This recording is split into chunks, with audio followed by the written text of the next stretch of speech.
Oke, shalom Bapak Ibu dikasih Tuhan. Buat pada hari ini saya akan membahas mengenai mendengar suara Tuhan. Ya, Bapak Ibu, pada akhir-akhir ini sering banyak orang menggunakan atas nama Tuhan bahwa dia mendengar suara Tuhan. Hari ini saya akan menjelaskan ada beberapa hal yang kita harus mengerti bahwa iblis pun bisa memanipulasi, ya, seakan-akan orang itu mendengar suara Tuhan. Sebenarnya itu ada sebuah tambahan yang mereka bisa dibuat-buat. Nah, ada dua hal yang mengenai suara Tuhan. Pertama, kalau bicara tentang suara Tuhan, maka mengacu kepadanya firman Tuhan. Bahwa Alkitab, firman Tuhan adalah menjadi satu-satunya otoritas bagaimana umat Tuhan dapat mendengar suara Tuhan melalui firman Tuhan. Itu yang pertama. Jadi Alkitab pada suara Tuhan itu setiap orang percaya. Yang kedua, suara Tuhan, ya, saya lebih sukanya menyebutnya sebagai kegerakan Roh Kudus.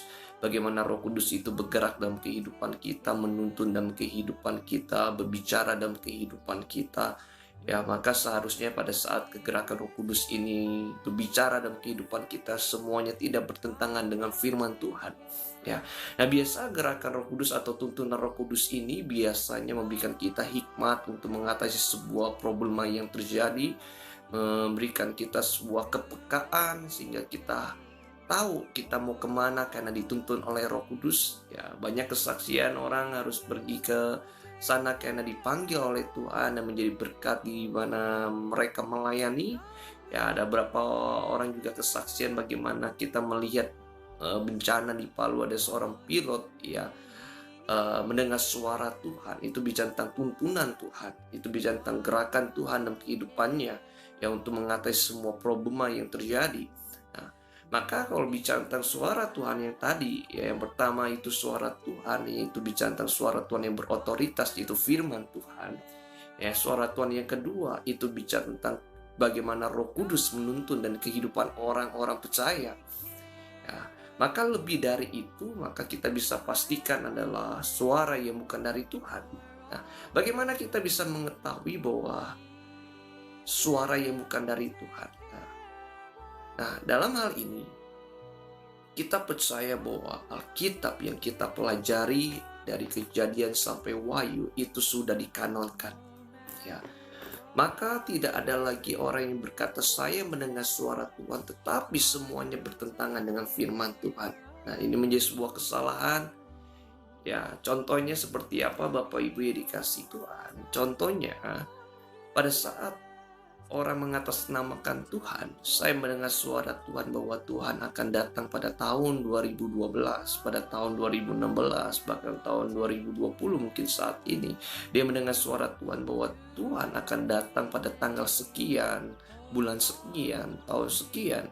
Nah, itu bertentangan dengan Alkitab. Nah, tetapi banyak orang akhirnya terjebak, mereka menganggap bahwa suara tersebut adalah suara Tuhan.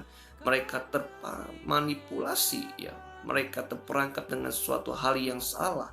Ya, dan itu tentu bukan suara Tuhan karena itu bertentangan dengan firman Tuhan. Ya. Yang kedua, ya, ada orang mendengar suara Tuhan, saya harus menceraikan suami saya dan saya harus menikah dengan suami orang lain. Ya, banyak orang mengatakan seperti itu. Yang ketiga, dia mendengar suara Tuhan, dikatakan saya ini disuruh Tuhan untuk menonton film-film yang berbau, ya, yang tidak dikehendaki oleh Tuhan, ya. Nah, mereka seringkali mengataskan nama Tuhan, tetapi semuanya bertentangan dengan kebenaran firman Tuhan.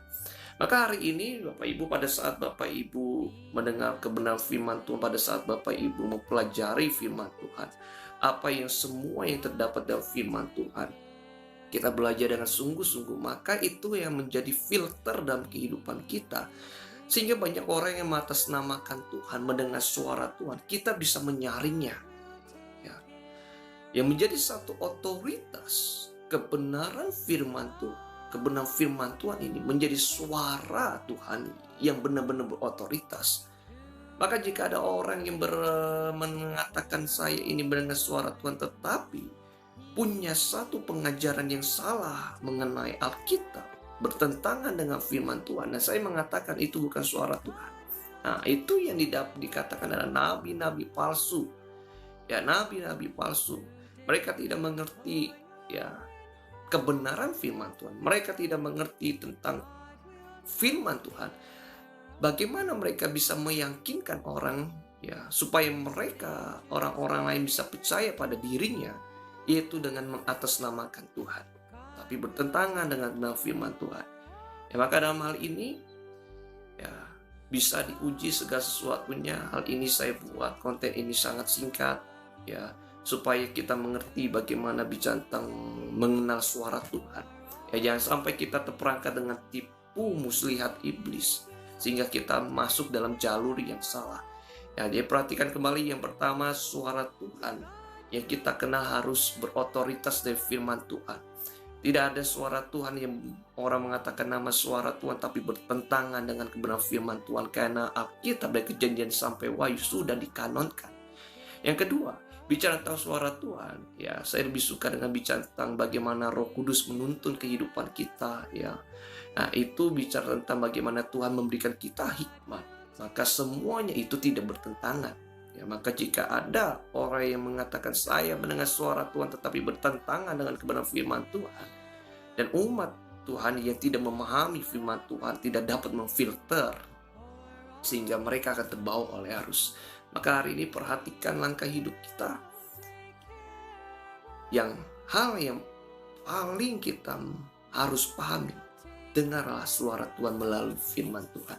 Dan jika orang berkata saya sangat sulit mendengar suara Tuhan, baca Alkitabnya yang keras ya, supaya kita mendengar sebenarnya firman Tuhan. Dan ini sudah menjadi peneguhan dalam kehidupan kita. Melalui kebenaran firman ini sudah lengkap dalam kehidupan kita. Nah, pada saat seorang lemah, pada saat seorang butuh kebangkitan rohani, pada saat seorang butuh jalan keluar, pada saat seorang untuk membangun imannya kembali, ya suara Tuhan yang harus didengar adalah firman Tuhan. Maka dari itu, hari ini kenalkan baik-baik, ya, saring baik-baik. Semuanya harus sesuai dengan benar firman Tuhan. Tuhan Yesus berkati kita semua. Puji Tuhan. Amin.